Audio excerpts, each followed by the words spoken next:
Welcome to Stories from the Shadows, haunted tales from the golden age of ghost stories and supernatural fiction. I'm Mardell, reading Brood of the Witch Queen by Sax Rohmer. Chapter 16, Lair of the Spiders. We must find that house, find the sarcophagus, for I no longer doubt that it exists. Drag it out and destroy it. Should you know it again, sir? Beyond any possibility of doubt, it is the sarcophagus of a queen. What queen? A queen whose tomb the late Sir Michael Ferreira and I sought for many months, but failed to find. Is this queen well known in Egyptian history? Dr. Cairn stared at him with an odd expression in his eyes. Some histories ignore her existence entirely, he said, and with an evident desire to change the subject added, I shall return to my room to dress now. Do you dress also. We cannot afford to sleep whilst the situation of that house remains unknown to us. Robert Cairn nodded, and his father stood up and went out of the room. Dawn saw the two of them peering from the balcony upon the streets of Port Said, already dotted with moving figures, for the Egyptian is an early riser. Have you any clue, asked the younger man, to the direction in which this place lies? Absolutely none, for the reason that I do not know where my dreaming left off and reality commenced. Did someone really come to my window and lead me out through another room downstairs and into the street? Or did I wander out of my own accord and merely imagine the existence of the god?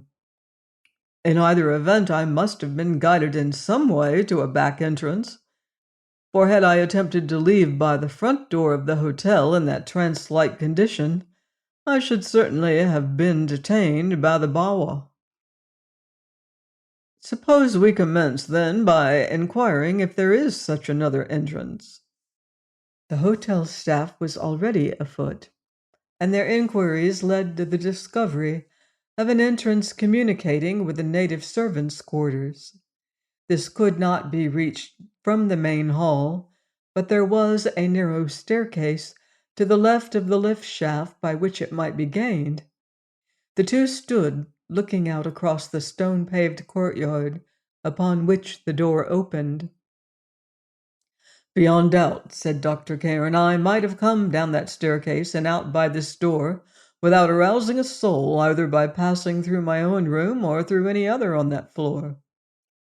They crossed the yard where members of the kitchen staff were busily polishing various cooking utensils and opened the gate. Dr. Cairn turned to one of the men nearby. Is this gate bolted at night? He asked in Arabic. The man shook his head and seemed to be much amused by the question, revealing his white teeth as he assured him that it was not.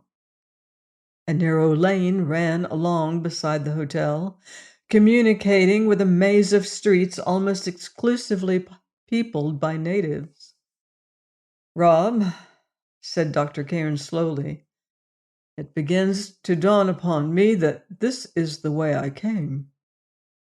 He stood looking to right and left and seemed to be undecided. Then, we will try right, he determined. They set off along the narrow way. Once clear of the hotel wall, high buildings rose upon either side, so that at no time during the day could the sun have penetrated to the winding lane.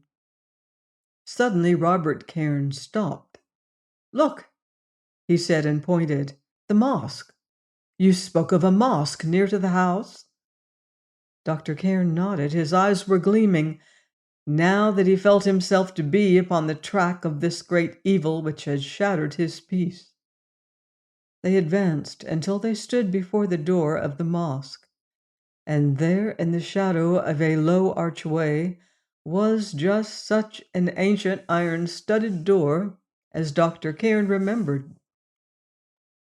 Latticed windows overhung the street above, but no living creature was in sight. He very gently pressed upon the door, but as he had anticipated, it was fastened from within. In the vague light, his face seemed strangely haggard as he turned to his son, raising his eyebrows interrogatively. "It is just possible that I may be mistaken," he said, "so that I scarcely know what to do." He stood looking about him in some perplexity. Adjoining the mosque was a ruinous house, which clearly had had no occupants for many years. As Robert Cairn's gaze lighted upon its gaping window frames and doorless porch, he seized his father by the arm. "We might hide up there," he suggested, "and watch for anyone entering or leaving the place opposite." "I have little doubt that this was the scene of my experience," replied Dr. Cairn. "Therefore, I think we will adopt your plan. Perhaps there is some means of egress at the back. It will be useful if we have to remain on the watch for any considerable time." They entered the ruined building and, by means of a rickety staircase, gained the floor above. It moved beneath them unsafely, but from the divan which occupied one end of the apartment, an uninterrupted view of the door below was obtainable. "Stay here," said Dr. Cairn, "and watch, whilst I reconnoiter." He descended the stairs again to return in a minute or so, and announced another street could be reached through the back of the house. There and then they settled the plan of campaign. One at a time they would go to the hotel for their meals, so that the door would never be unwatched throughout the day. Dr. Cairn determined to make no inquiries respecting the house, as this might put the enemy upon his guard. "We are in his own country, Rob," he said. "Here we can trust no one."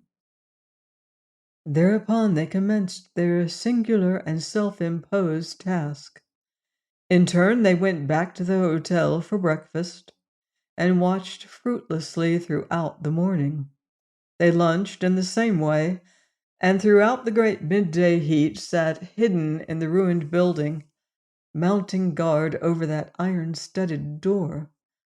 It was a dreary and monotonous day, long to be remembered by both of them, and when the hour of sunset drew nigh, and their vigil remained unrewarded, they began to doubt the wisdom of their tactics. The street was but little frequented. There was not the slightest chance of their presence being discovered. It was very quiet, too, so that no one could have approached unheard. At the hotel, they had learnt the cause of the explosion during the night was an accident in the engine room of a tramp steamer, which had done considerable damage, but caused no bodily injury. "We may hope to win yet," said Dr. Cairn in speaking of the incident. "It was the hand of God." Silence had prevailed between them for a long time, and he was about to propose that his son should go back to dinner when the rare sound of a footstep below checked the words upon his lips. Both craned their necks to obtain a view of the pedestrian. An old man, stooping beneath the burden of years and resting much of his weight upon a staff, came tottering into sight.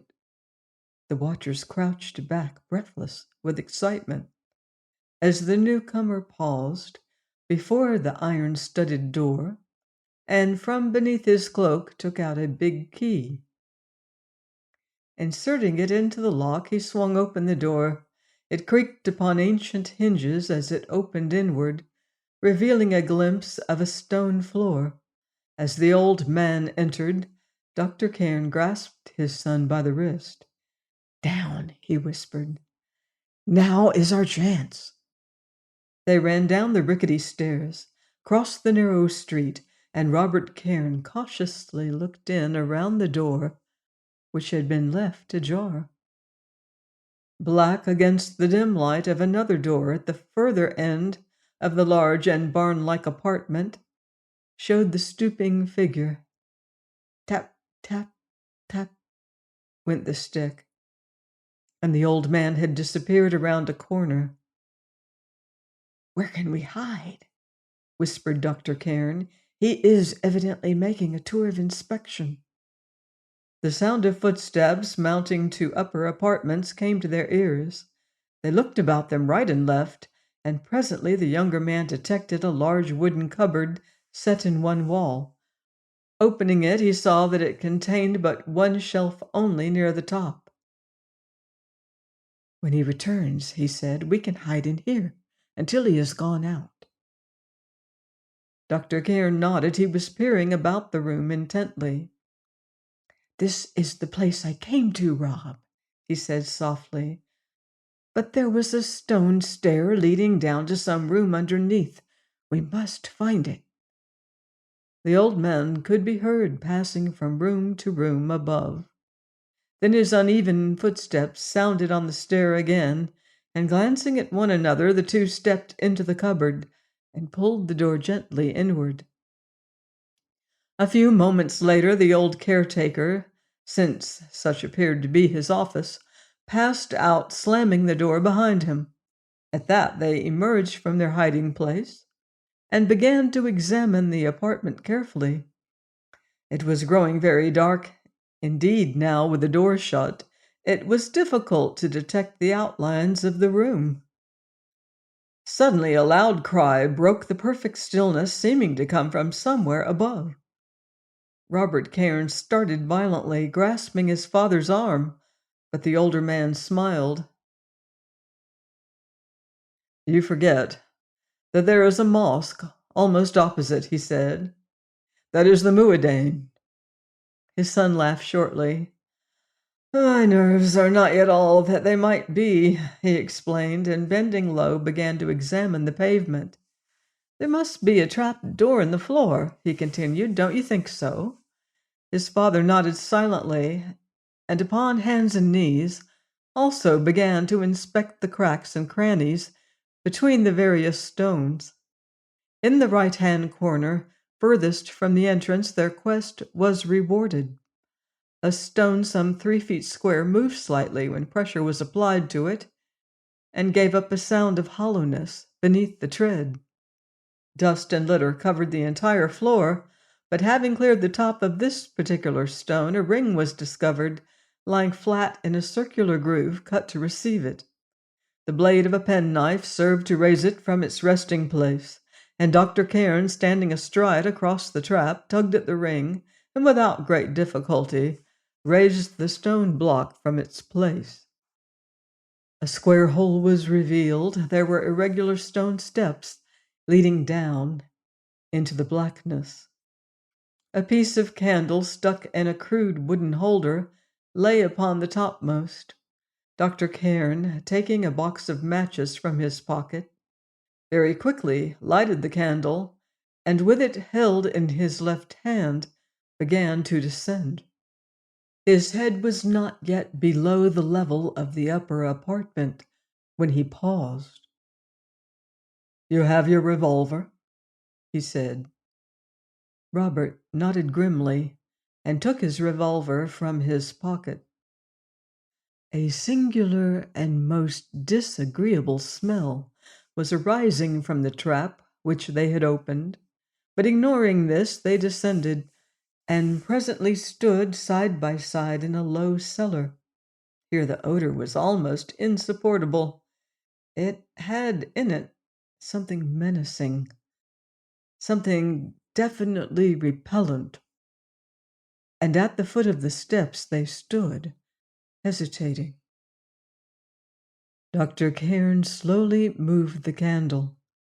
throwing the light along the floor where it picked out strips of wood and broken cases, straw packing, and kindred litter, until it impinged upon a brightly painted slab.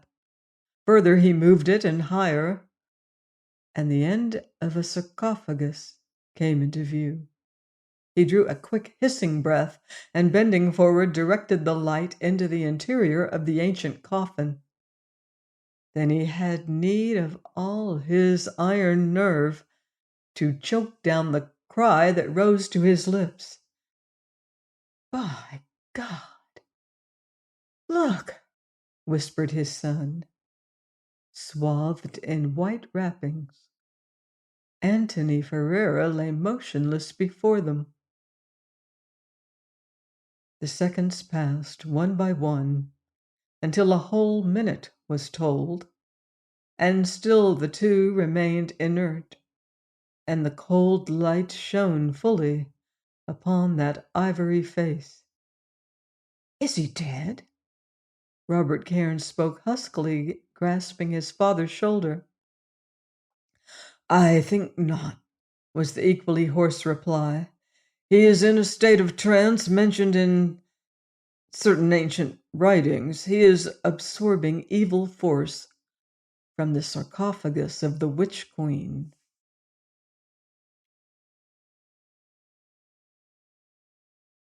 There was a faint rustling sound in the cellar, which seemed to grow louder and more insistent.